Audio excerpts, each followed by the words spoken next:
Hey, what's up, everyone? Oh boy, you gotta cough right in the microphone, and you know what? I could probably start it over. I could probably do this again, but I'm not, cause it's too real, man. You gotta keep it real. Um, Actually, I mean, that cough is from me. Probably just feeling the wrath of smoking cigarettes once again, and I've decided to stop. Um, I went for a run today, and it's just like, I don't know if any of you guys can relate to this. I'm sure you probably can, but it's like that 2 steps forward, 3 steps back sort of thing. It's just continually happening, and I've been good. I quit smoking for like 4 years, and then I was like doing really good. I was like running, and I was meditating every day. I was doing Wim Hof breathing exercises. I was really just like nailing it. I was doing intermittent fasting. I had my whole game plan situated, and then I don't know, I kind of like maybe pushed myself a little too far. Like I started running, and I was like, hey, I'm really good. Like I'm feeling good. Like I can do this, in like typical me fashion. I just like overextended myself. And instead, I jumped up from like starting off running. I was doing like 1 to 2 miles, and then the next week I was doing 3-4 miles. And I'm like, you know what? I feel really good. Like I could just keep going. Like I'm getting the runner's high. Like I'm feeling good. And I just jolted up to like 7 miles in like 3 weeks. And yeah, I mean, it's like so typical Mike Brancatelli to do that. It's just to be like, yeah, I got this, ego in the driver's seat. Like, I got this, I get it, I can do it. Let's push it to the limit. And I hurt myself, and I couldn't run, and I was kind of depressed, and I was working this job that I didn't really particularly care for. And so I'm like, and everybody there smoked, and they would go out on smoke breaks. So I'm like, all right, well, I'll have one once in a while until like when I'm at the office. If you're a smoker, you can relate to this, because it's like, or whatever, if you have like a bad habit that you do, you always kind of rationalize it to yourself, like, all right, I'm just gonna have one just now, or I'm just gonna do this one thing now, but I'm not gonna do any more. It's not gonna be later on. I'm not gonna buy a pack. I'm only gonna do this for a temporary period of time, and then I'm gonna stop because, hey, I've quit in the past. I could quit again. It's no problem, right? I can't run, so I guess I'm just gonna have to do this. Plus, everybody here at the office smokes. It's a good thing. You can get outside, so being social. Blah, blah, blah, blah, blah. All this like bullshit that you can rationalize to yourself. But yeah, I mean, at the end of the day, it's just like, as soon as I let a little thing in that's a negative bad habit that I've had like a pattern with in the past, it creeps in and it just takes over. And so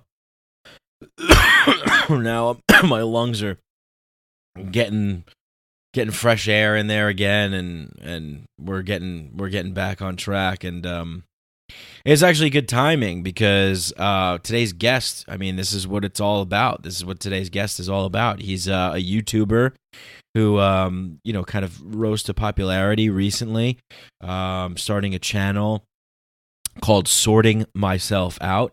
And he says his channel is dedicated to putting the lessons from Jordan B Peterson into action. Every week he uploads videos of himself vlogging like his attempt to sort out his life, and as Jordan Peterson says, clean your damn room, And I know Jordan Peterson has been a big inspiration in my life, and I know probably a lot of other people listening. I don't agree with necessarily everything that he has to say, but I think he's a much needed voice, a very intelligent person, and I really like his biblical lectures. He has a podcast, the Jordan B Peterson podcast, and I think they're available on YouTube as well. Of course, they're available on YouTube.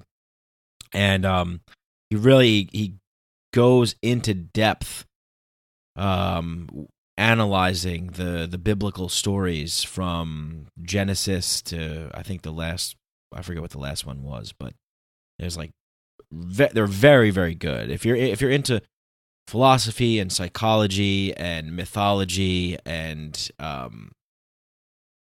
spirituality and religion and those sorts, and just understanding self-improvement as well. I mean, that's a big message in a lot of his talks, because it's like, look, like, what can we learn from these stories? Like, these stories were written and they're great stories, but what can we extract out of them to try and, put into our lives, into this world, and learn from, and what can we gain of value of that? And so he's a great interpreter and a dissector and an analyzer of those things, and I just love listening to the guy. I find him endlessly fascinating.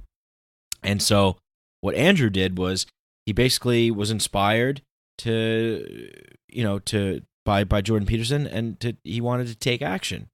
And it was pretty cool. I don't know how I found him. I mean, just on YouTube, I guess, and I found him, and sorting myself out, and he's vlogging his experience, and we talk about this in the show. I think it was a really great conversation, but it's really nice to see somebody making an effort, like bringing us along for the journey, and there's so many times that I read self-help books, or I read all kinds of, like, people. I don't know, Tony Robbins, for example, right? Like, here's the answer. This is what you need to do. It's like, all right, man, yeah, fine, but you already have it all figured out, Sometimes it's nice to hear from somebody who's actually making an attempt to figure it out and bringing you along for a window into their world, like today's guest Andrew is doing. Because sometimes it could feel a little unrelatable, I guess, you're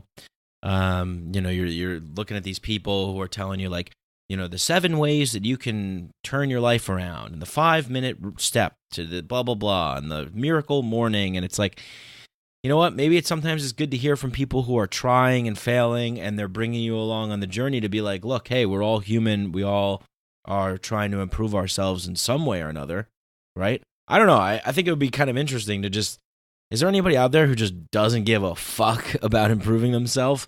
Because I kind of like almost admire that. You're just kind of like, hey, I am what I am. I want what I want. I do what I do. I don't give a shit. I'm happy. Who cares?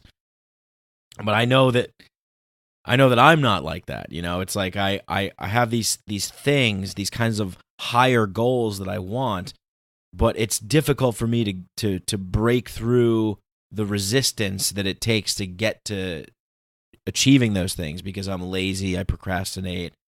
It's a challenge for me. I'm easy to snap to anger. There's a guy that's been blowing leaves off of his driveway. I'm at my parents' house upstate, and he's been blowing leaves for the past like 6 hours, and he's been doing it for like 3 days in a row. And everything in my body just wants to go over there and like wring his neck, and just like, Jesus, man, like, take a break. Like, all you hear is just like and it just, stuff like that drives me nuts. Like, comedian Bill Burr used to say, like, it's the little things, dude. The little things just make me want to fucking kill myself. It's not like big things, it's little things. Like, I stubbed my toe. I'm like, that's it. I'm just gonna end it all. not a great Bill Burr impression, but dude. But yeah, it's I definitely. So it's like there's so much work that needs to be done. I think I mean, at least for me. So anyway, so I'm really impressed when I see people who are out there doing the work and trying to make things happen, because I know how hard it is. I know how much of a struggle it is. It's not easy. Any of these assholes that tells you that it's easy, the 5 steps to improve, 5 steps to lose 5 pounds in 5 weeks, or whatever the fuck, I don't know, something like that, something stupid like that. It's not easy. It is hard. It does require sacrifice, and the temptations are real. I guess real quick, I'll just talk about, so I follow this account on Instagram, and I think I'm going to have this guy on the podcast. His account goes by Float Universe, and he's all about promoting like flotation tanks and psychedelics and spirituality and whatnot. And recently I was coming across him talking about something called no fapping. And that's, I mean, basically it just means like no jerking off, no masturbation. That's like been a thing that I've seen on the internet for like some time now, I think on like Reddit and some threads like that, some people talking about it. And I don't know. I think there's some people that kind of like get really like serious, religious about it and stuff like that. And I don't necessarily take it to that degree, but I do know that there definitely is like a great power in kind of like self-restraint and like discipline. And especially when it comes to things like instant gratification, instant self-gratification, instant like hedonic pleasure. I mean, because we can have those things at the push of our entire modern day lives are made to be like not, try not to inconvenience any of us, right? It's like, bored? Well, there's 1,000 shows that you could watch on Netflix or Hulu or Amazon Prime. Don't want to go to the store? We have 1,000 options to have things delivered right to your doorstep. Never have to lift a finger again. Like, everything is made for efficiency and immediate gratification. But it's like, there's something really empty in that. It's like fast food calories. It's just like it's not nourishing to the soul, to the human spirit. At least I find it to be that way. But it's so seductive. It's so luring because it kind of is what we're programmed to want. We're programmed to want like salt, fat, sugar, gratifying things. Like, we're programmed to want those things. Anyway, I'm not going to go on too much further because we talk about these things in this podcast. I think this is a great conversation. Andrew's a great guy. He's got a great YouTube channel, and he's really taken these lessons that he's been learning from Jordan Peterson and of course other people, and trying to sort himself out and get on track and be the best version of him. And I think if he's being the best version of him, that's inspiring. It's inspiring to see somebody doing that because, it's like the people that are watching his channel, they're going to want to live up and rise to the challenge as well. I think whenever you see somebody that's really putting forth the effort and doing something, to me, it kind of puts things into perspective a little bit, and it also says like, well, yeah, I mean, like, if that person can do it, then I can do it, because it could be tough, you know what I mean? You could be in a family where people just they're not down with like what you're down with. They're just not existing in the same universe as you. They don't know about meditation or spirituality or like eating a plant-based diet or the benefits of breathing or running or whatever. They're just it's not in their wheelhouse. They're just in a different reality. They're just doing different things. So maybe you can't find the support, or maybe you're not in that environment that's like conducive to you being the best that you can be. So it's cool that we have these online kind of communities now, and there's people out there that are doing it.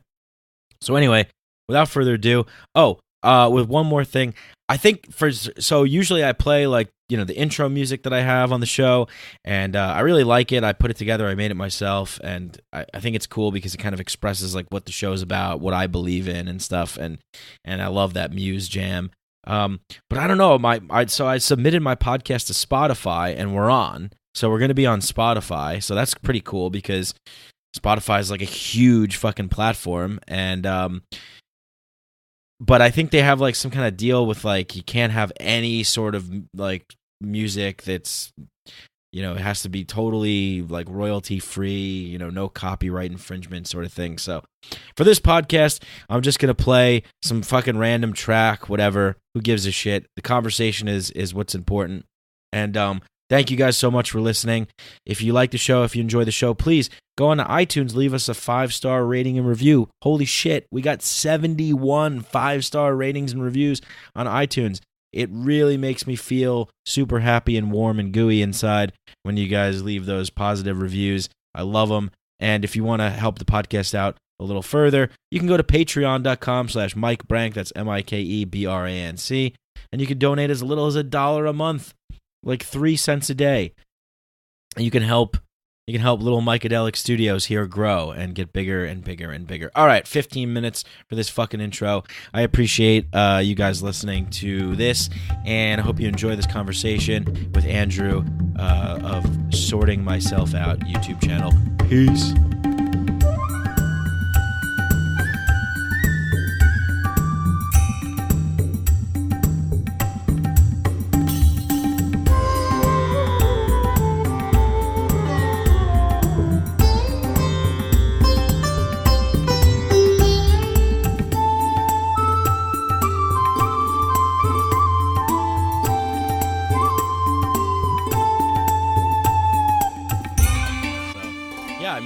I guess that's where we should start. Probably is just like, I applaud you for your courage and your bravery to kind of like start a YouTube channel and just come out there, put your face in front of the camera, and say, "Hey, this is me. This is what I'm going through.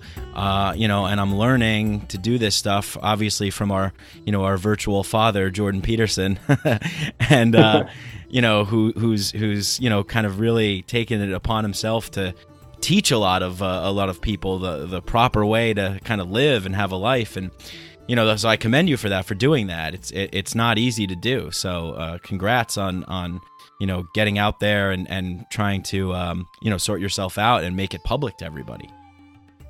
Yeah, thanks, Mike. I appreciate it.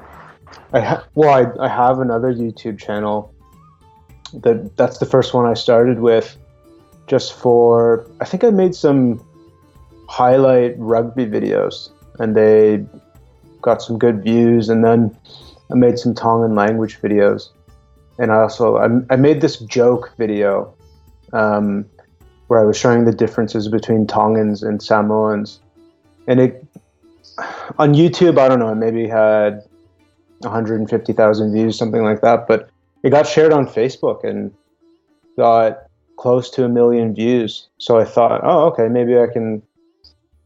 It started, so this channel that I have, it started with, I made a parody video of Jordan Peterson called Jordan Peterson on Cocaine. You did? I never saw that. Oh, okay. Well, you should. Okay. I gotta check that out. Okay, cool.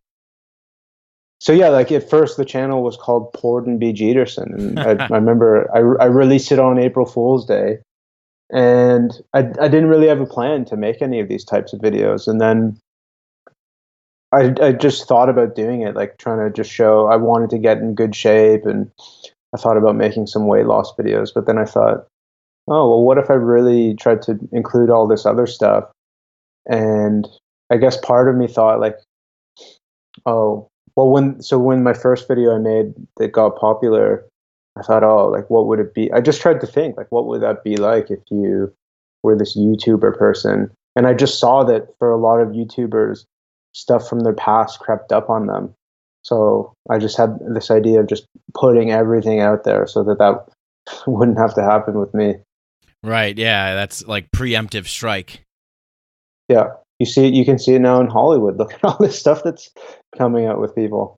Right. Yeah. It's, definitely. I mean, we live in, I guess, like an age of transparency now, where you can't really get away with like doing stuff and hiding it or whatever. It's people will find out or expose you or something. So yeah. What, I got to check that video. That sounds hilarious. Were you doing an impression of him, or?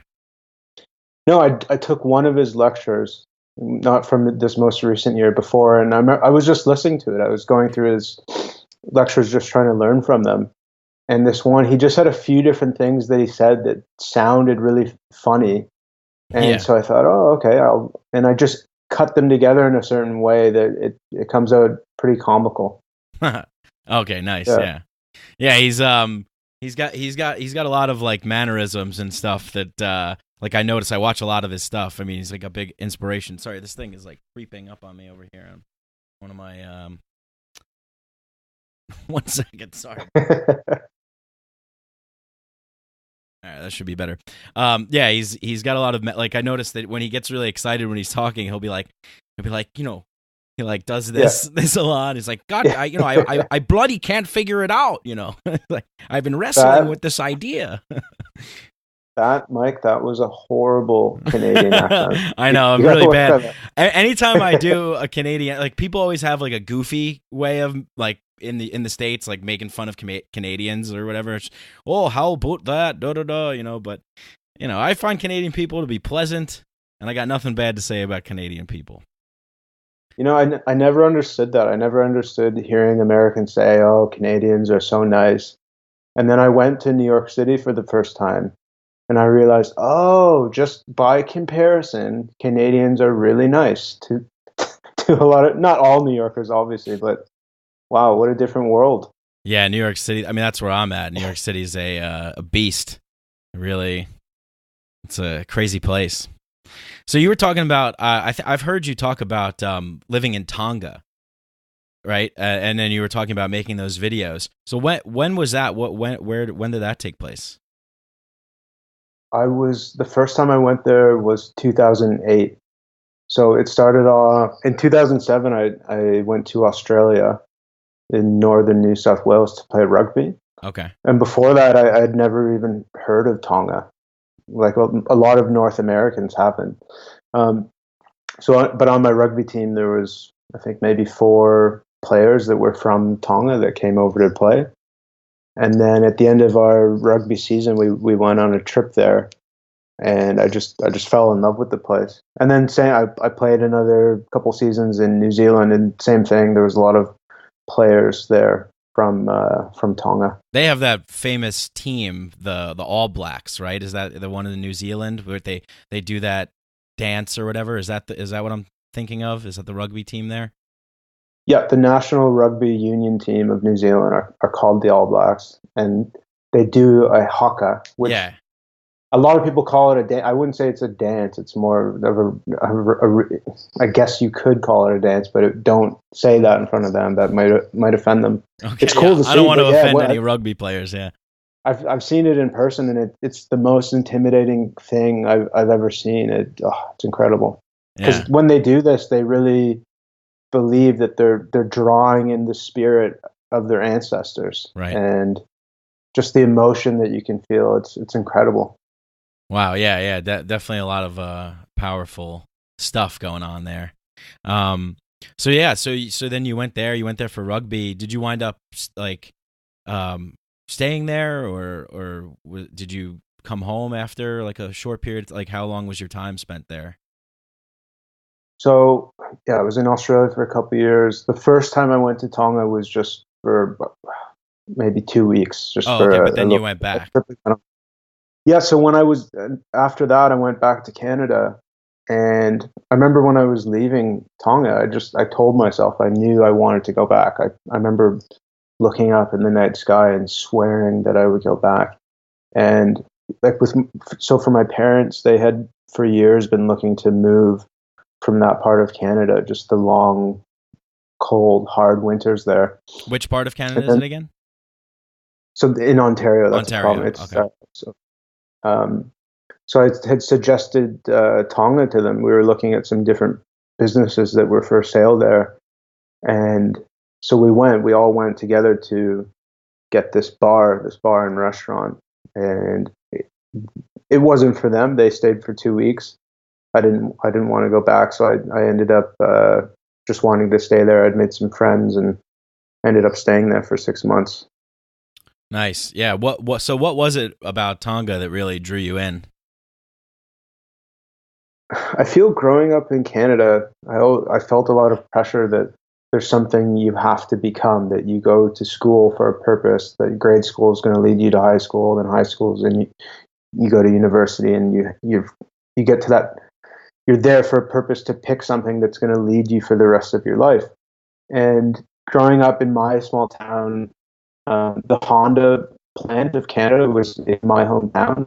So a lot of the jobs were to supply that factory. So most people were in automotive or factory type work. I had done that for summer jobs in school.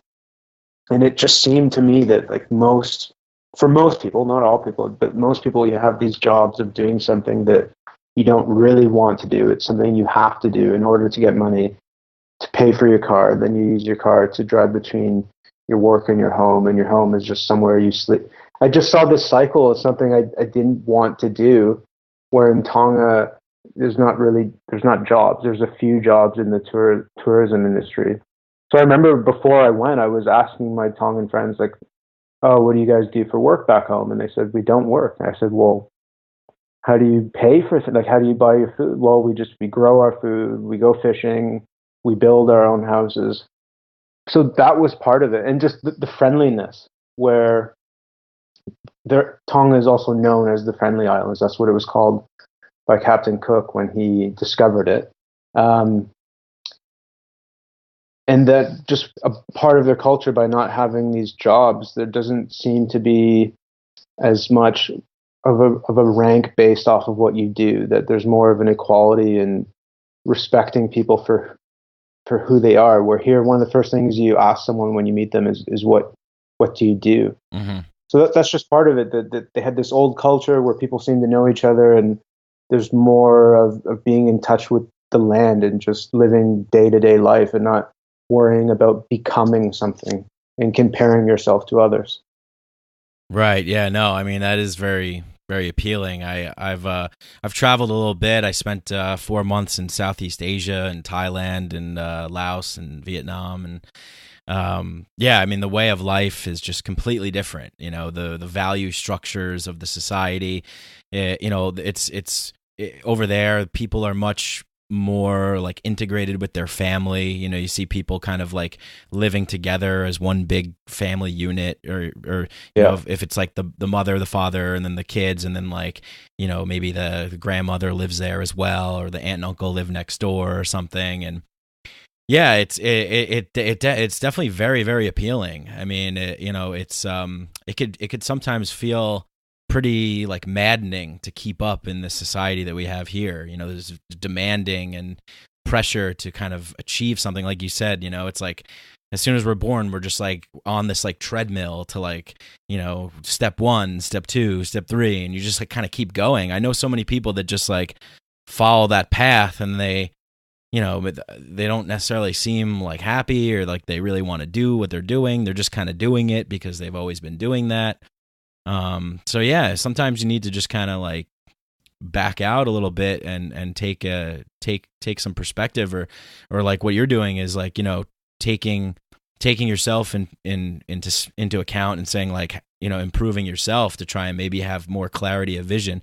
Is that kind of like maybe, so getting to you posting like these videos called sorting myself out, inspired by the teachings of Jordan Peterson. So talk to me about that. Like, how did you kind of come about his teachings? And I mean, I can imagine you probably just found him on YouTube or something, right? Yeah, I first saw him on a Joe Rogan podcast. And before that, for years, I had been trying in a way to sort myself out. Right. I'd gone through so many different, like listening to Alan Watts, J.D. Krishnamurti, Robert Anton Wilson, learning about neurolinguistic programming. Because when I was in Tonga, I talk about it in my channel. I actually got married when I was there. It was my first time ever having a girlfriend, and really rushed into it. And it turned out that was the person who I married didn't really have those same feelings for me. And then so all of a sudden I'm back in Canada, and I just felt depressed and I just wanted to be happy again. Right. And before that, like I was raised Catholic, had this strong faith in God, and then lost that and just tried, I don't know, looking for happiness. So I looked at meditation, reading about psychology, just these things I'd never really considered before because I was sure of what I wanted in the future.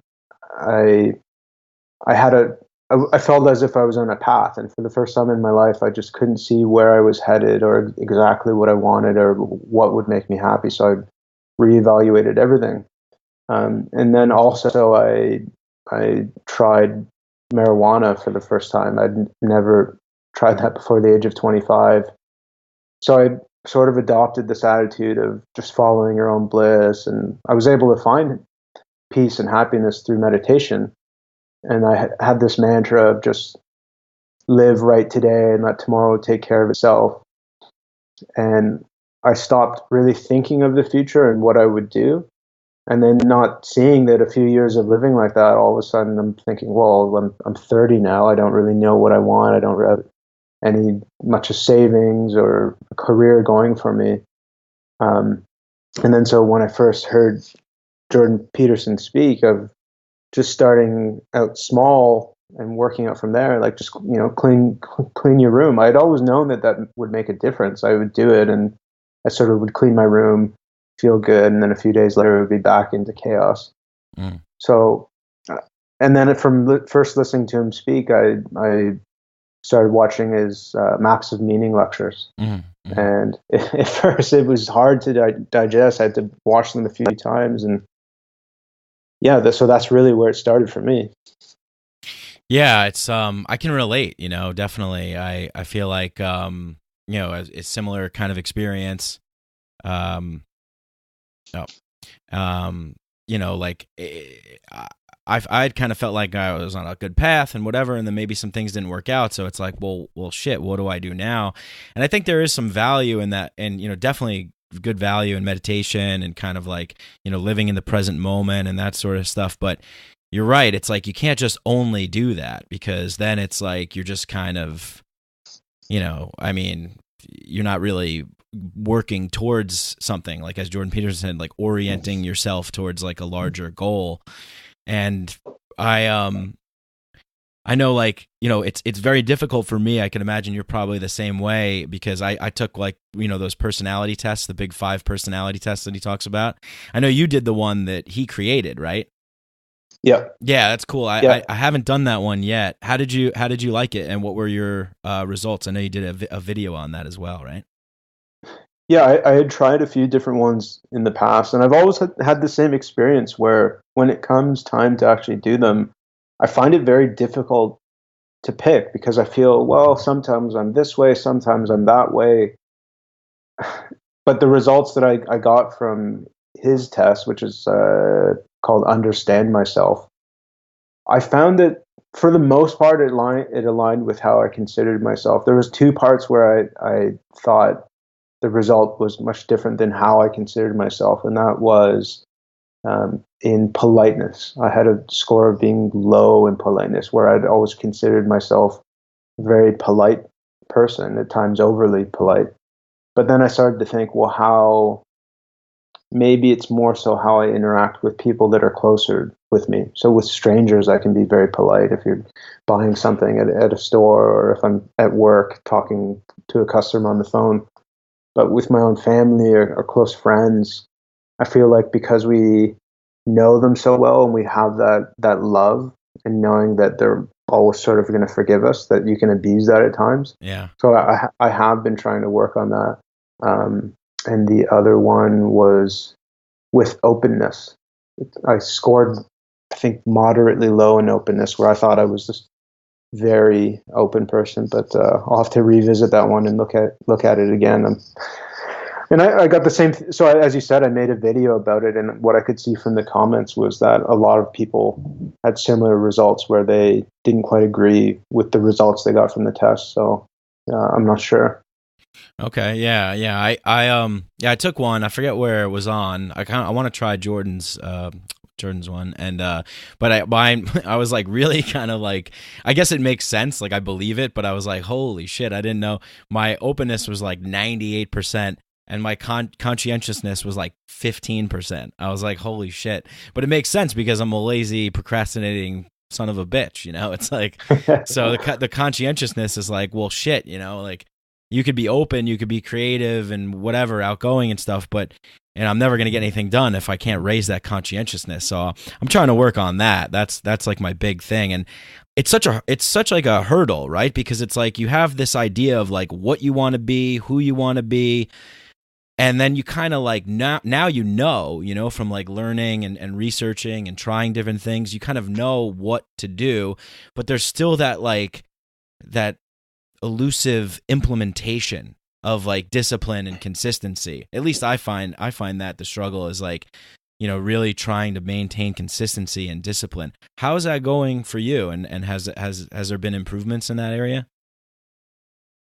I'd say so I think I started in May. So over these months that there has been an improvement.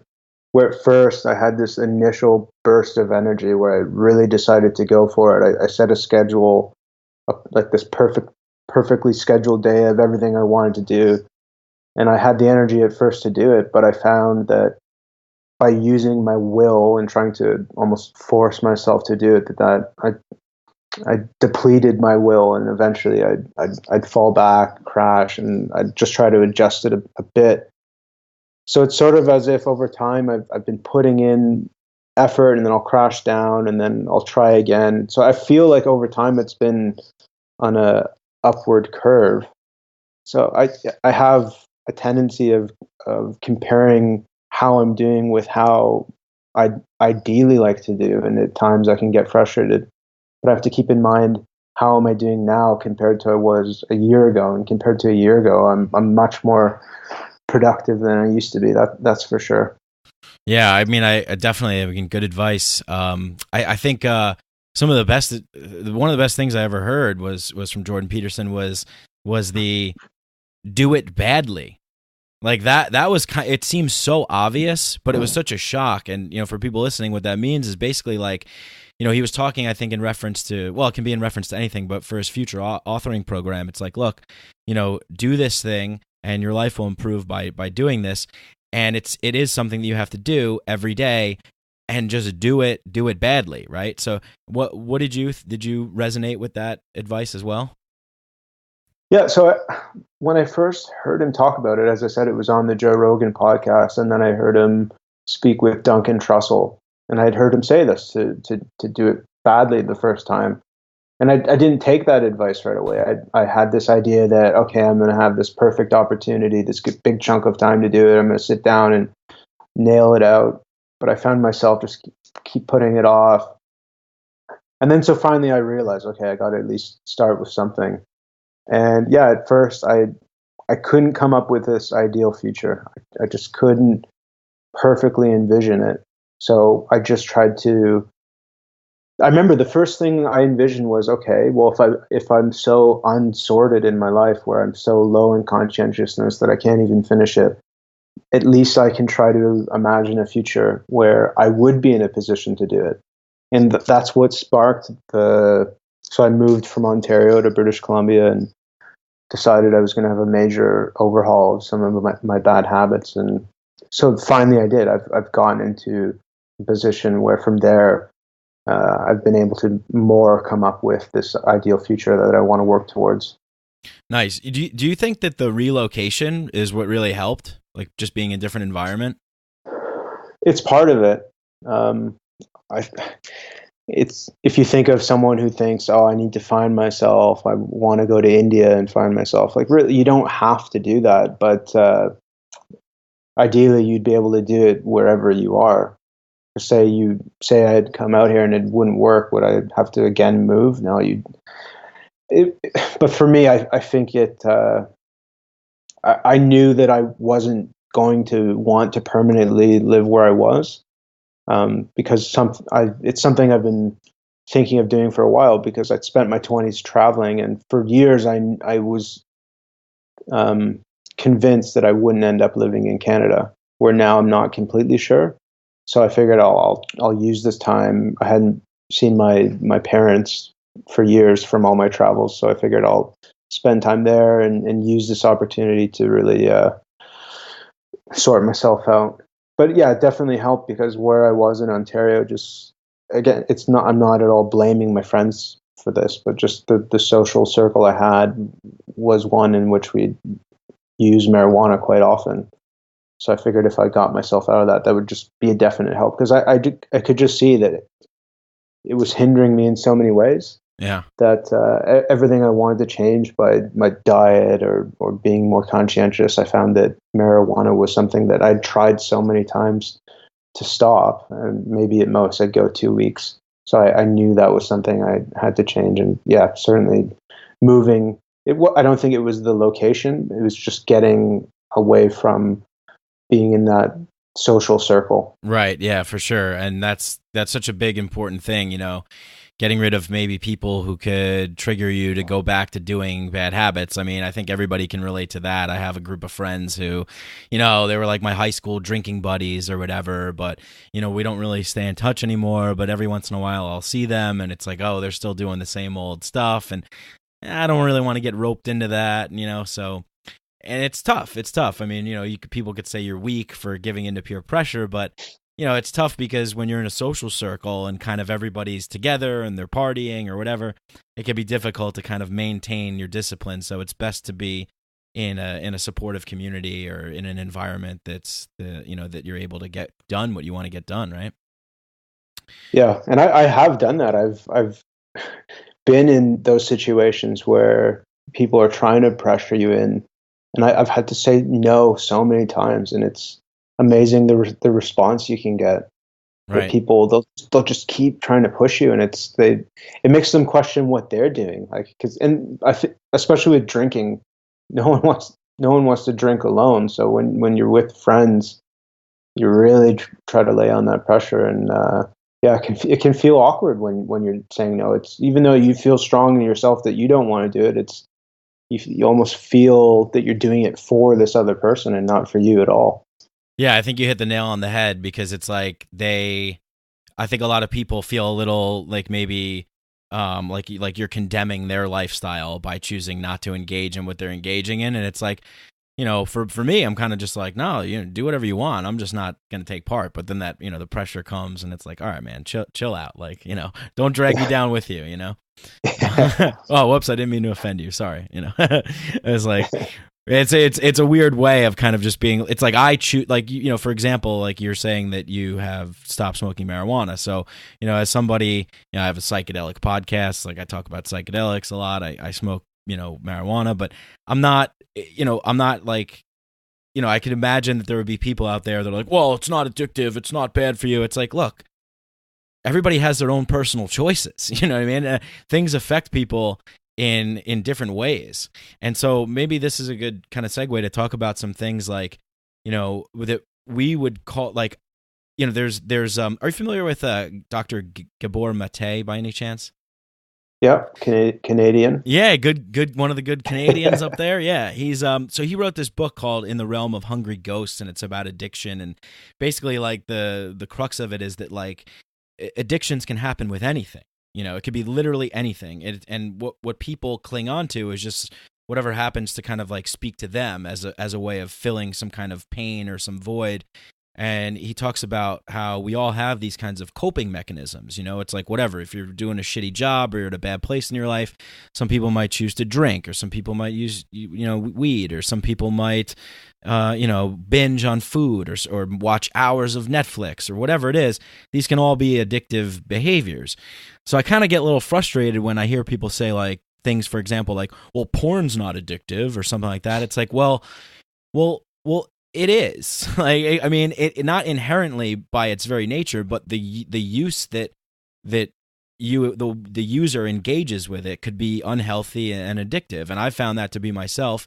I relate to you in that where, overeating, smoking too much weed, and watching too much porn or just being on the internet too much. Those are unhealthy attachments.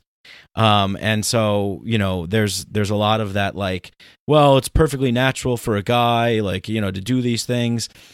And, it can be a little bit difficult navigating those waters. So what was it that made you kind of realize that those three things, because I feel that it's not just us. Like I get messages from people that listen to this show that talk about these things. I see it on the internet. This is a problem for a lot of young men. And, I honestly think it's because of we're not being taught how to be men really in this society. There's someone's dropped the ball, there's these like indigenous tribes from past, they had these like initiation rituals to, becoming a man and all this stuff. And now it's like, you see these guys on college campuses and, it's like, there's been like a prolonged like period of childishness. Sorry.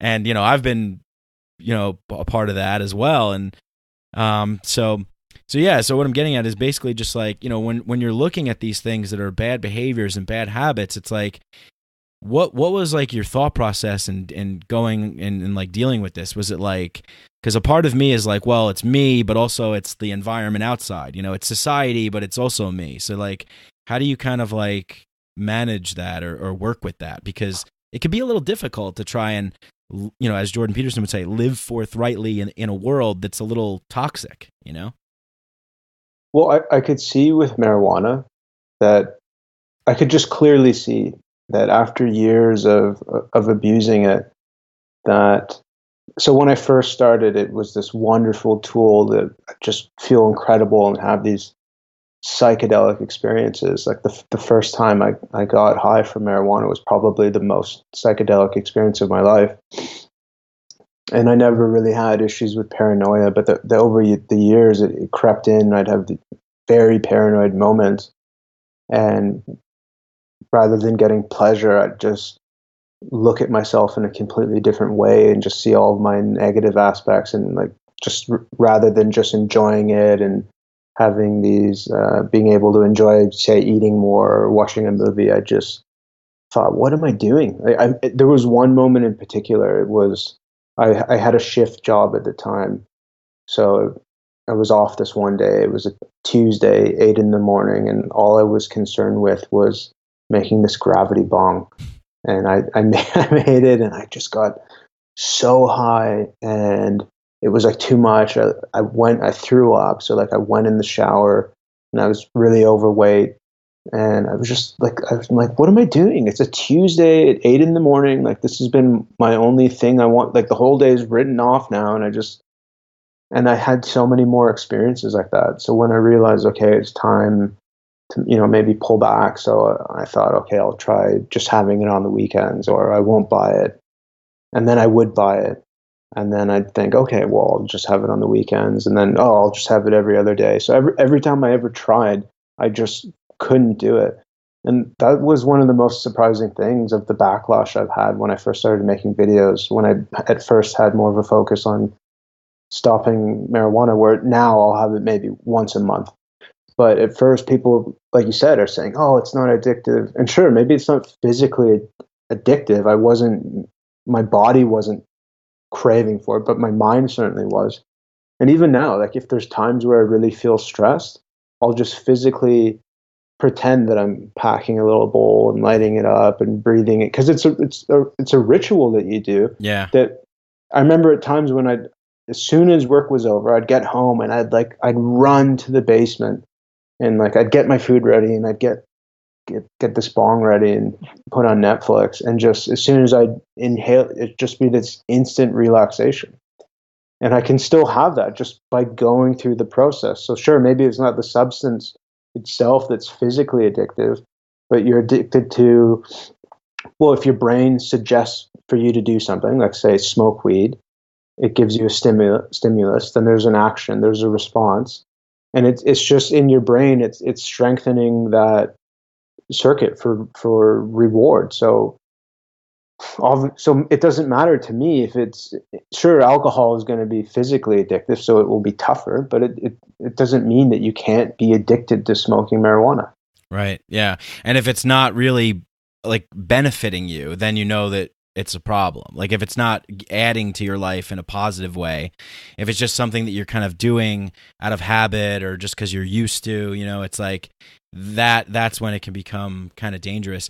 Now it's interesting because it's like you were said, like as soon as you got off of work, like I know so many people who live for like that moment, it's like, oh man, I can't wait till I get off work. I'm going to have like 20 beers, or whatever. It's just like that sense of relief, it's that sense of, I don't know, it's like maybe we're missing something, here in the West with that doesn't really honor, time to kind of like have more release or something like that. Maybe, I don't know what it is. Like, like you wouldn't think like that probably doesn't happen in a place like Tonga, right? Like you probably wouldn't see people, abusing weed in that way, right? It's probably more of a natural kind of harmonious way of living there. So you probably wouldn't see like the symptom of like an addictive kind of mentality, right? Well, I think things are changing now. Their culture is becoming more westernized, especially if you go to the main island. I was living on a more northern island where things are more traditional. Um, so you do see some issues with alcohol abuse and kava abuse. Kava is a Oh yeah, traditional yeah, drink that they have, um, and there is marijuana there. But I think probably part of that is, as I said, is due to this new Western influence. But if you were to go back, I don't know, say 100 years of how it would have been there, yeah, I don't think they would have had these issues. Because if you think of ways that we relax here when we're not, if you don't have this type of job where you're just working to get money and doing something that you wouldn't do unless you were getting paid, when people relax, they'll go fishing, they'll tend to their garden, they'll go swimming. These are things that they would have as just part of their daily life. So it's not as if you're using your will or using concentration, where I feel in our society, in Western culture, where for many of us, we have to concentrate so much and use our brain in a certain way that we look for that release. Where when you drink or play a video game or watch a movie or watching pornography, any of these things, it's that release where you're using the brain in a different way and it's not concentrating in. It's just this release and letting go. yeah. Where I think in their lifestyle, they just have that more even keeled type of living overall, or in ancient cultures where they'd have meditation as part of a daily practice. Yeah. Because I, like I said, like when I started this kind of like question off, I was talking about because I wonder at times, like, I go back and forth. I think about this stuff a lot, and I talk about it on my podcast. It's like, how much is it on the individual, and how much is it on the society in which the individual lives in? And I think it's partially both. I don't think it's either one or the other. But I remember, are you familiar with Milo Yiannopoulos? Yes. Before he was like provocateur, whatever he was doing, he was like a writer for Breitbart, and I think he was writing like for like entertainment or gaming or something. Anyway, it was like 2013 or something. And he wrote this really great article. I had no idea who he was at the time, but he was talking about how like young men are dropping out of society. Like it was like all about this kind of gamer culture, how like young men are not approaching women. They're playing video games all day, and they're watching porn, and they're getting all of these kinds of substitute filler kind of junk food dopamine hits from virtual reality, web, all this stuff, because the society isn't really like there's nothing like for them. There's nothing like serving them. There's nothing for them to like aspire to be, or no one's really encouraging them in a certain way. And like I found it to be really interesting because I related to it. I was like, yeah, what the hell is going on? So like I'm going to ask you, Andrew, like what the hell's going on? Like what is going on with our society and young men, and why do so many people find themselves detaching and engaging in sort of destructive dopamine hit activities? It's a good question, and it's a difficult question to answer. I'm sure there's so many factors where our society's changed so much in just a short amount of time, where we would have been living the same way, or almost the same way, for just thousands of years. And then with this industrial revolution, you can look back to the 60s where it started having these cookie cutter homes and building this idealized societies where you could just see, looking back, there was sort of this underbelly of seething chaos waiting to come out. Where I'd like to think of the hippies when they were first realizing, oh, we can have fun just dancing around in the mud and no worries. And their parents must have been thinking, like, yeah, we know that. That's what we're trying to get away from. That we used to be savages. It's like we've tried to impose an order on this chaos, and that chaos is re-emerging, and that there's just been people who can see how the brain works and have only been concerned about money, and consciously or unconsciously have made things like social media or video games just to make money out of it. So I think, for our parents, they wouldn't have known. They just think, oh, it's just a video game, or oh, look at how much nutrition has changed, where people are so much more aware. If you think back to what the lunch you would have had packed for you by your mom, or so we've been sort of raised on it, where I don't think our parents would have had that.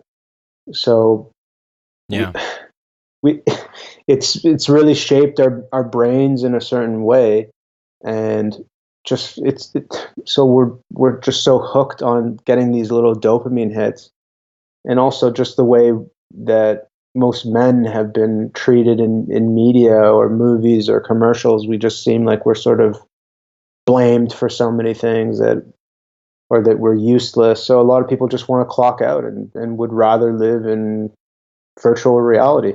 Yeah, right. No, yeah, I agree with you. I mean, it's like, yeah, it's like the dumb jocks, like that's how kind of men are portrayed, as like dumb jocks who can't figure anything out. All they think about is sex, and they don't know, like, fixing their car or whatever, drinking beers, and there's no other dimension to men, and it's like, women have to be treated, delicately, and there's, we have to worry more about the women, and there's this patriarchy and blah blah blah and all this stuff, and it's like, well, what are we doing to young boys? Like, how does that shape their worldview? Like, how does that empower them? Like I mentioned the rites of passage before. I'm a big fan of Joseph Campbell and a lot of other authors that talk about this. It's like, in these kind of societies of the past, and I think you can even say probably up like around World War II, because so many people were involved in going and fighting abroad, that it was kind of an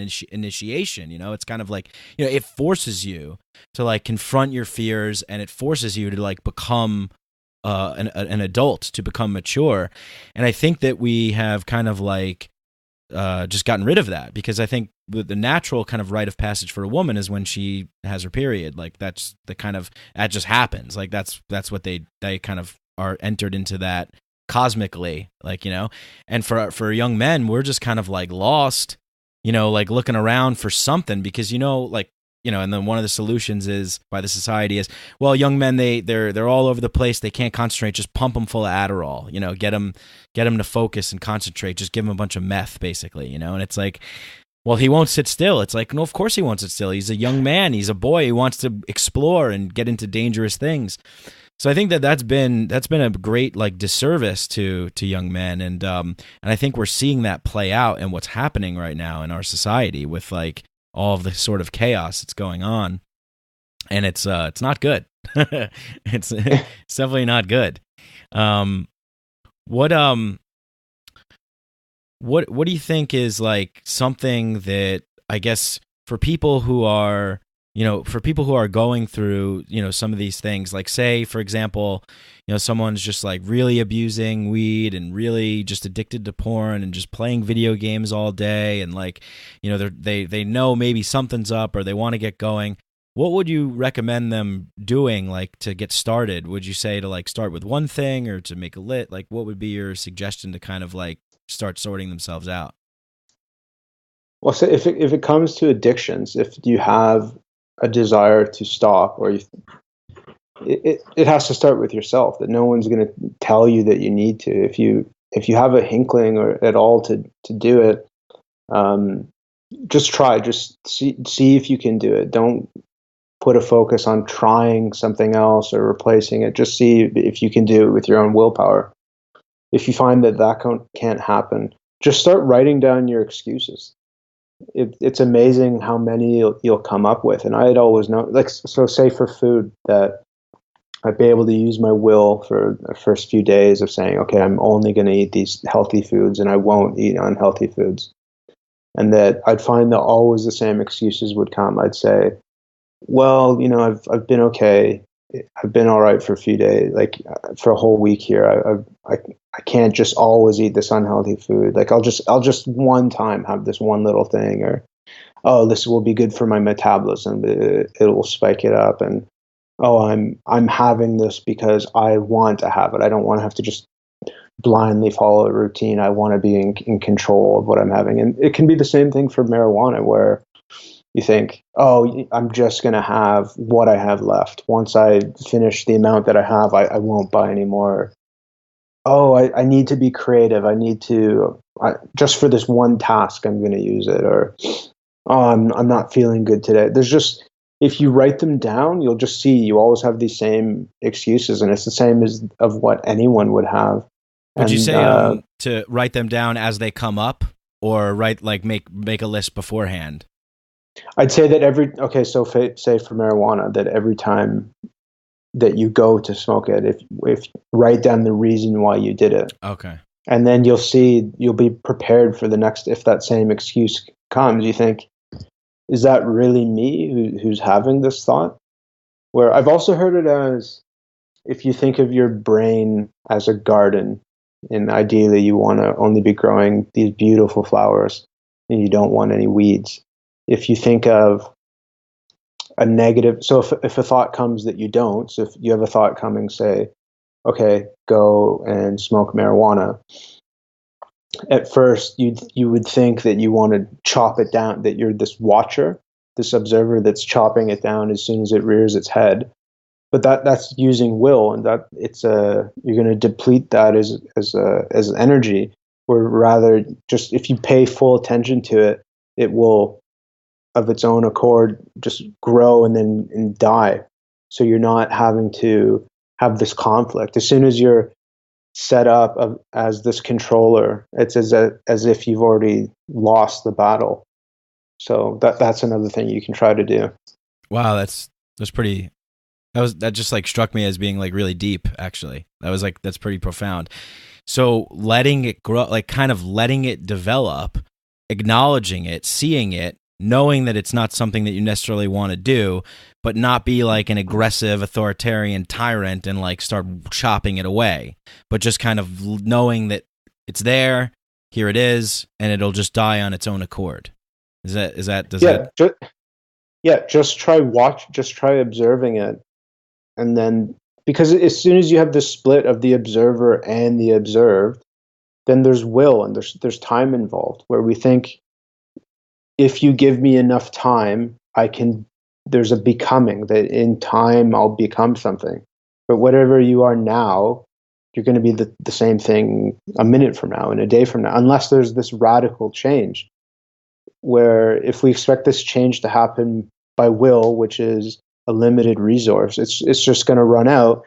And then, so at first, when those excuses come, you can watch for them and sort of swipe them away. But then you'll get to the point where you don't have that energy to observe, and then you're just identified as that thought that says, you know what, okay, I'm going to do it. You're no longer set up as this observer. So if you don't make that distinction in the first place, then the battle doesn't have to take place. Right. Yeah. That's good advice. Yeah.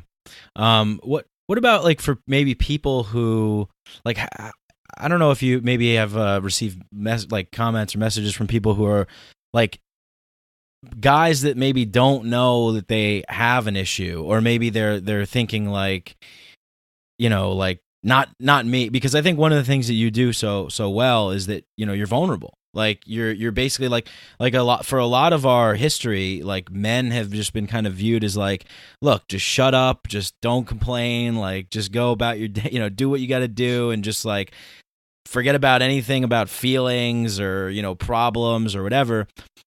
And you know, maybe that's a large part of why we find ourselves in the situation that we're in, is because I feel like it's really, really powerful for maybe some young men to come across like your channel, and they see you and they're like, that's a guy that looks like me, that's like my age, you know, that I can relate to, and he's talking about these problems that he's going through. Holy shit, I'm going through those as well. So it's like, I think there's great power in that, you know, there's really great power in that kind of like, I did this podcast a while ago, I talked about it, about like trying not to like report fake news like about ourselves, you know. It's like, you know, we have this like fake news problem or whatever, and it's like, well, if we're not being honest with like the people in our environment, it's like, well, we're reporting like the story of our lives like falsely, you know. So what good does that do? Like, because, you know, as Jordan Peterson talks about, like language and communication, you know, the logos, like speaking truth into being, that's fucking powerful, you know. And it's like, some people don't I think maybe some people don't even realize, or maybe they don't know the power of that. So like, have you had any experiences where people maybe are asking like your advice and how to come out and do that, like in your, maybe it's not start a YouTube channel, but like in their daily lives, like how to be like a man and like be vulnerable and like open up and be like, hey, I can't do this on my own, like I need a little help. Or hey, like, you know, if you're in a relationship, like to your girlfriend or maybe like even to your parents or whatever, like I got a problem, I'm working on myself. Like how do you maybe give people the strength to open up to do that? Like what kind of advice would you say like to give to them to try and like, you know, have that courage to take that step that could be a little scary, you know? I used to think, so when I first started trying to look for, I guess different philosophers, or just when I wanted to be happy, I was listening to Alan Watts and I just absorbed everything he was saying. And one thing that I remember, he said that anyone who thinks that they need to see a psychologist should have their head examined. It's funny, and it's true that if you think that that's what you need, then you should go for that. But I don't know. I guess I'd thought about it for years, thinking, oh, maybe there's some things I need to sort out in the way I see things. But also, I thought, like, okay, well, if you admit that you need that, then you're saying there's something wrong with you. I feel probably a lot of people feel like that, but that's what the self-authoring program is. It's sort of, it's structured in a way of, these are things that you would probably talk about if you went to see a psychologist. Where I've heard Jordan Peterson say that what he first goes through with patients, if they come in saying they're depressed, they'll say, okay, do you have a job? What's your social life like? What are you aiming at? What are your bad habits? Are you trying to work on them? And the self-authoring program really takes you through all of this. And so if you're someone who really doesn't address your bad habits, or don't think that they're that bad, or like a lot of people say, if you, like for me, when I used to smoke marijuana every day, I used to tell myself, well, I can stop. It's just that I want to have it every day. It's me. I'm making this decision. So in doing the future authoring program, one of the things that you do is you try to think out, what would your future be like 5 years from now if all of your bad habits got worse. And it's sort of, it gets you to face that dragon, where for most people, we just don't face it. We think, yeah, it's okay, but I sort of have it under control. Like, I'll get it, but we just have a vague idea of that things will work out. But unless you're really putting in the plan, you know, do you really think things are going to be different 5 years from now? Like I said earlier, whatever you are now, you will be tomorrow, and you will be in 5 years, unless there's this radical change. Yeah. Yeah. It's really, I mean, that's really, it's got to start with you, you know, it's got to start with you wanting it. You know, it's difficult, I think, you know, for people who, like the first step, I think, is like recognizing that you want, you know, because I think we live in a time right now where there's, you know, like self-help books are like selling like crazy. You know, every week I feel like there's a different one, you know, it's like how to unfuck your life or whatever the hell it's coming out, you know.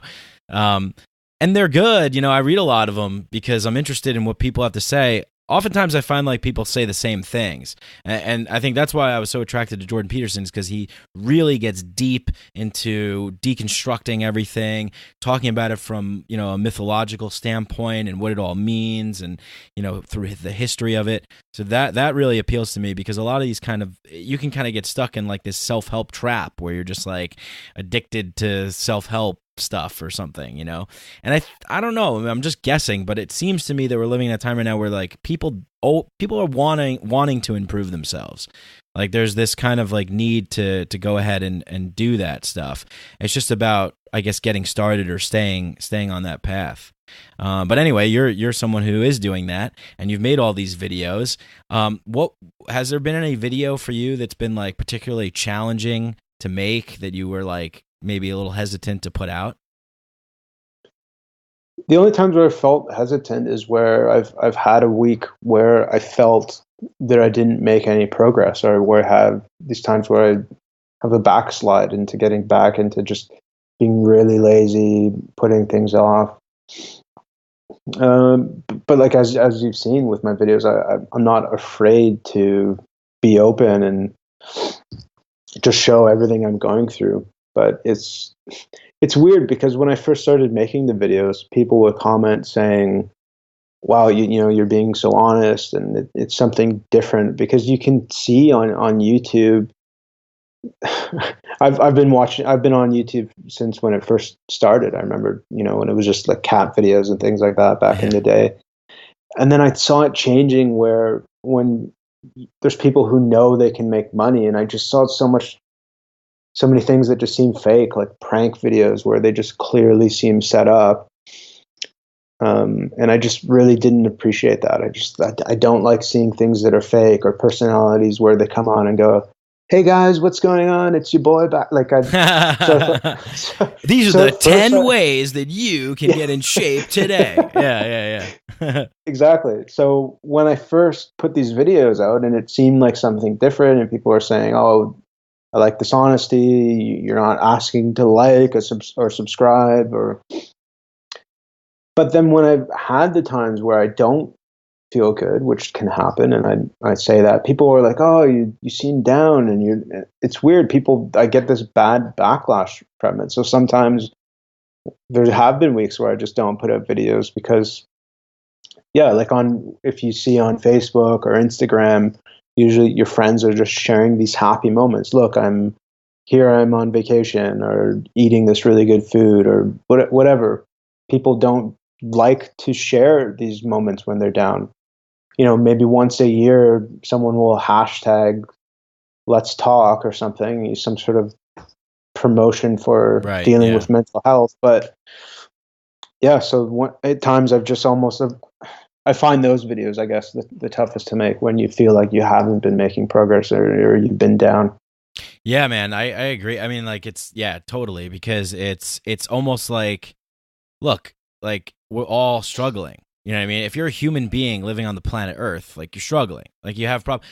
But there's such a denial, I think, and I think we're getting there. You know, we're fighting through that stigma, you know, right now, and I think it's a good thing. But it still exists. You know, people sharing pictures of, you know, whatever, they're just on vacation, all happy stuff all the time, because I think there's this, like, you know, this is a stigma where people, like, don't want to say, like, I'm not okay, like, I'm not doing okay today, or like, you know, there's something, this is what's really going on, because then it's like, oh, they're the person that's depressed, or they're the person that, you know, because I think they attach that to, like, their permanent identity, where it's like, look, this isn't necessarily your permanent identity. It's just like, you're a human being, and you work a stressful job, and maybe you have some issues, and, you know, maybe if you shared it with some people that you care about instead of yelling at them, then you might you might make some progress. You know, who knows, right?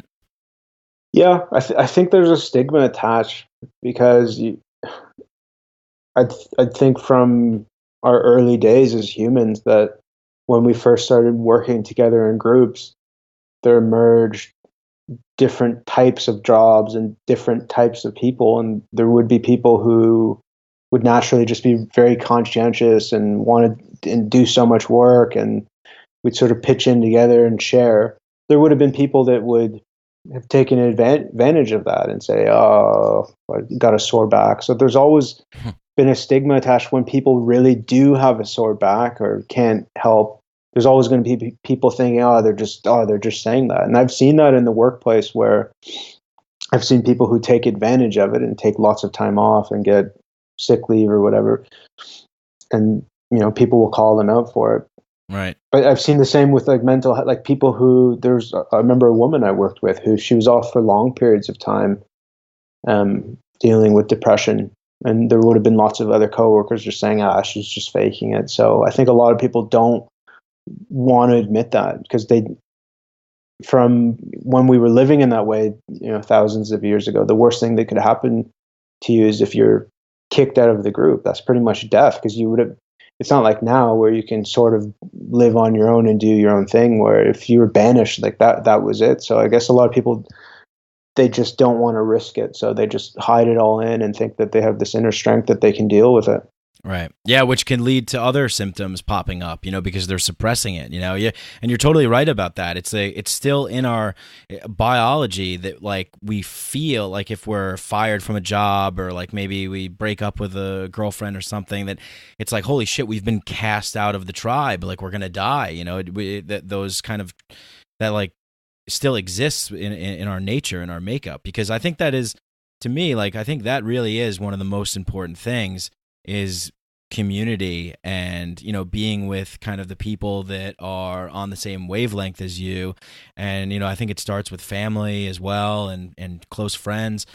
And if you have those kind of tight-knit bonds, then I think that kind of sets you up to be successful, because you're not necessarily, you know, you're kind of like working together with everyone. You're trying to kind of, you know, everyone's kind of pitching in to do some kind of greater good, you know, and work towards a higher purpose. Yeah, I think that's definitely something we need. I know, you know, JP talks a lot about that, like, you know, the importance of the family, right? And the family unit. So what's your take on, like, kind of what's going on right now? I don't know how much you pay attention to, like, the news and stuff. I'm trying to limit my exposure to it. I used to do this, like, political podcast where I was, like, always talking about what was going on in the news and politicians and all this stuff, and I got burnt out, you know. But it seems like we live in, like, a pretty, like, hysterical, paranoid, crazy culture right now. And, you know, a lot of the stuff that Jordan Peterson talks about that's going on college campuses, that's a large part of it, because what happens in the school system comes out into the society. You know, it's like those are the future people that we're learning from. So, like, I don't know, just, like, I guess kind of a general vague question, not really specific, but, like, what's like your take on, like, what's happening right now? So when I first started smoking marijuana, I got into conspiracy theories and, you know, the Illuminati. Oh yeah. So That'll do it. It's amazing. It's a great rabbit hole you can go down, and it definitely seems like there's people who have control and are trying to manipulate us into a certain way of thinking of if it's for population control, that we want to think that the family's bad or that having children is bad. I can see that being pushed, but I wouldn't say that it's this small controlling group. I think more so it's just something that's naturally happening, that we're, you know, getting to the end of the world, not in a literal sense. Just when people were talking about this, the end of the world being in 2012, like it does seem like something ended, a certain age ended. Yeah. Where actually I was talking with Jonathan Pajot yesterday, and I saw him a couple weeks ago in Vancouver when I went to see Jordan Peterson speak, along with Brett Weinstein and Theron Meyer, and he was saying that society, we go through these cycles. Hinduism talks about that with the different ages. Yeah, what do they call them? The epochs? I think that's what, like, something like that. There's different. Oh, the Kali Yuga. Yuga. Yeah. Yeah.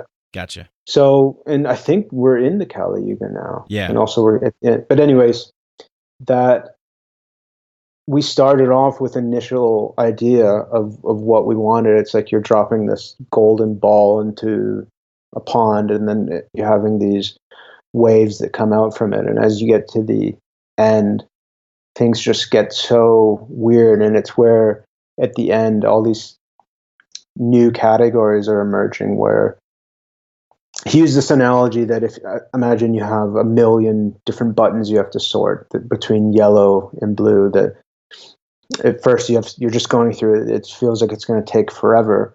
And anytime you come to one that's an exception, you sort of just put it aside. So if you're not sure if it's blue or yellow, and then at the end, say you have 1,000 left, those are the ones that are going to be screaming out to you. So I feel like that's where we're at now, where we have all these just exceptions, and it's just we're in such chaotic times, and also our population is increasing. So it seems like part of it, yeah, people are trying to manipulate something for us to move in a certain direction of what these people at the top think would be best for society. Mm-hmm. But we also have to remember that, you know, society, it's not something separate from us. We are society, and anytime as humanity, where we've tried to make this outside change to society, thinking it will change us, it's never worked. If we've tried to implement communism, it doesn't work. So all that we can do as individuals, like you can spend so much time watching the news and seeing that things are getting crazy, but the only thing you can do is to sort yourself out. And I'm sure I thought I invented this analogy, but I'm sure lots of people have had the same thing, that when you're on an airplane and it's going down and the oxygen masks come out, you have to secure your own first before you're able to help someone else. Right. Yeah. Yeah. Yeah. Oh my God. That's great. Yeah. You got to take care of yourself. I mean, it sounds so simple. You know what I mean? It sounds simple. Like, it's like, well, yeah, take care of yourself, but like so many people don't and blame other people because it's easy, right? It's easy to blame the society, the culture, the stuff. But if everybody just looked in the mirror, took care of themselves, cleaned the room, then that would change the grader, right? It's like if everyone would just started doing that, it's amazing. I feel like we do kind of need some form of leadership to kind of lead us along. Maybe that's part of what you're doing. Being a voice to the voiceless, or something like that, giving people some strength to kind of persevere and clean up their damn room. I know you had a psychedelic experience recently. You made a video about. Yeah. So are you somebody that has dabbled in that before, or was this a new thing for you, or? No, I've dabbled. Like I'd say growing up, I had religious experiences. I remember, I'd say maybe I was let's say between 6 and 8. I was going swimming, and I remember when I was young, I used to love like tying things up with rope, and anyways, so I was swimming, and in this lake or this beach area, they had like a guarded off area where you're not supposed to swim beyond. So it was all these floating devices, and it was anchored to the ground. It was tied off to these cement blocks that had chains. So I remember I'd swim out and I'd try to take this chain and wrap it around myself and tie it, and then see if I could escape. And so I remember like I was fully submerged and I tied it and I couldn't get it undone. And I was like trying to wave my arm out of the water to get attention from someone. And I just was trying, and I couldn't do it. And then I saw in my mind, I just projected on my mind was the news from that night reporting that this child had drowned. And like I fully saw that. And then next thing I was just standing up, and it wasn't tied to me anymore. And like there's lots of other things that I had, like I just had these bizarre religious experiences. But then, as I said earlier, the first time I tried marijuana, it was as if I was an alien that was put in this human body and was just seeing life on Earth from a completely alien perspective. Where you look at a house, you look at a car, or a tree. It's just something that your mind just automatically names because you're so used to it. So yeah, I'd had that, and then I tried psilocybin mushrooms, and I had it by myself, and just had this incredible few hours where I felt as if I was God. Not God in the sense that most people think of, that you could just do anything and control anything. I just felt as if God was whatever is before the universe began. I felt like it was just this awareness that came in that just saw that if I am what grows my fingernails, then I am what shines the sun. I just had this sense of peace and understanding. So yeah, I spread it out. Like it's not something I ever do for fun or quite often. Like it's always a lot of anxiety that happens before. Yeah. And because there's always it's a learning experience, right? I don't want to start one of these learning trips unless I've applied what I learned from the last time. Right. No, for sure. Otherwise you'll have it. It's like, you're back again? Why? You didn't do what we showed you last time. Right. Yeah. Yeah. I always like equate it to like going like skydiving. It's like you're a little nervous. Like you're filling out the paperwork beforehand. It's like you want to make sure that you do it in a proper way, and and then you jump out, and it's like once you jump out, you get that direct experience that you can't possibly explain to somebody else. You can't say like like you just explained it now, and I know what you mean because I've had that experience too.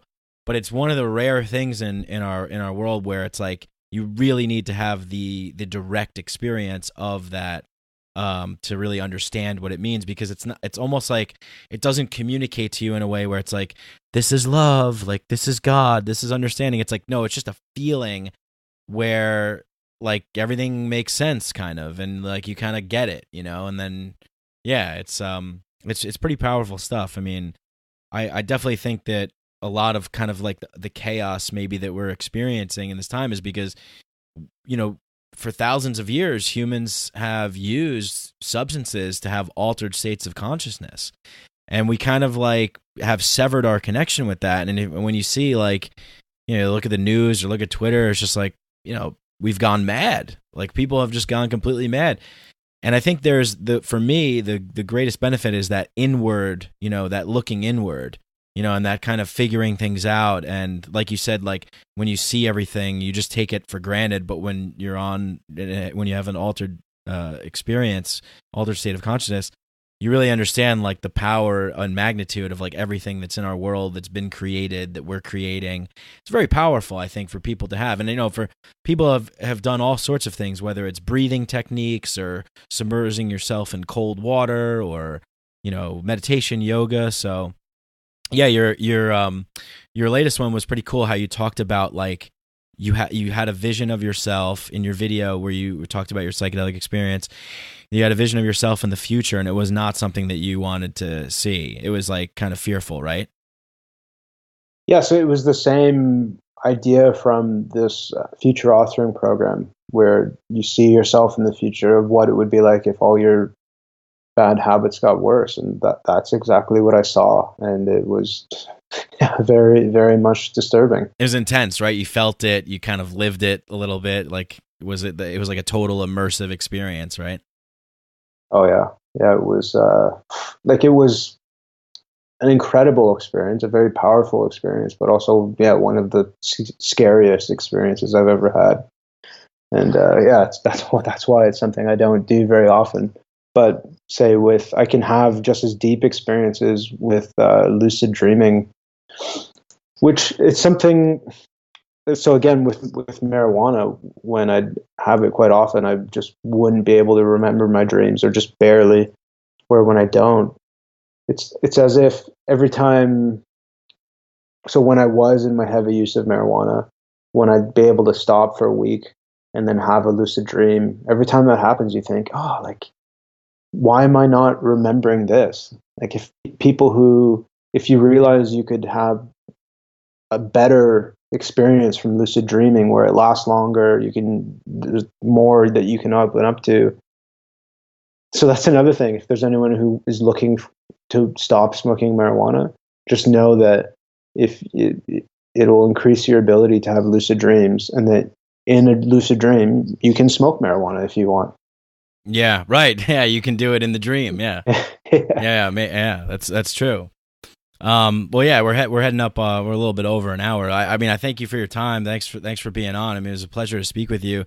What other like things you have like lined up? What's in the works? What are some of your next challenges that you'll be taking on? Can you give us a little sneak peek, I guess? Yeah. So for the videos that are coming up, it's recently rather than working towards goals, I'm trying to implement just putting the focus on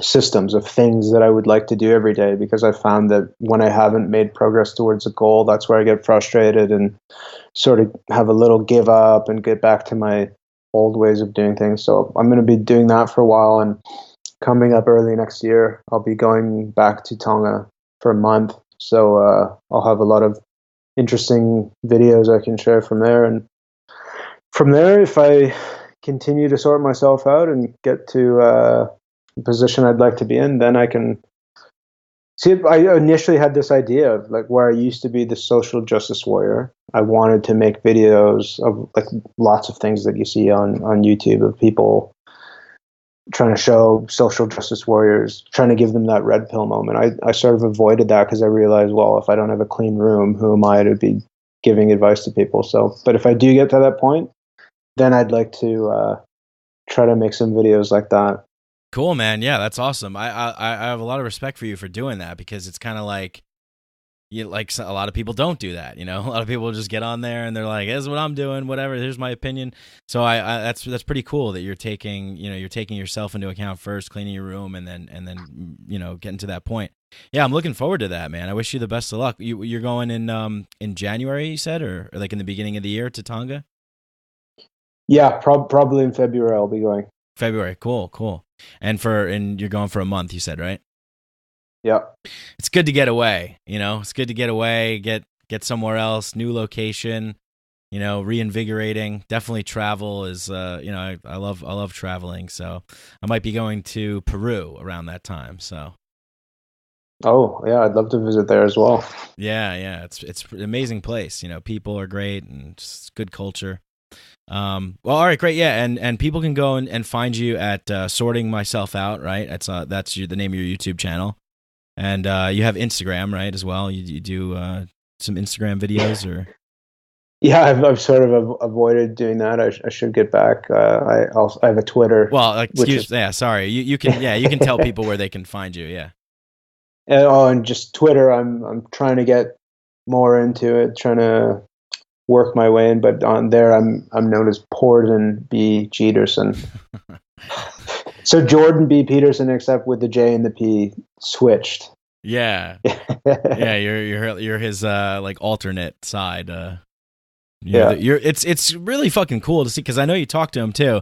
It's just so he must have been pretty impressed that like someone's really taking his teachings and putting it into practice. So that's pretty cool, man.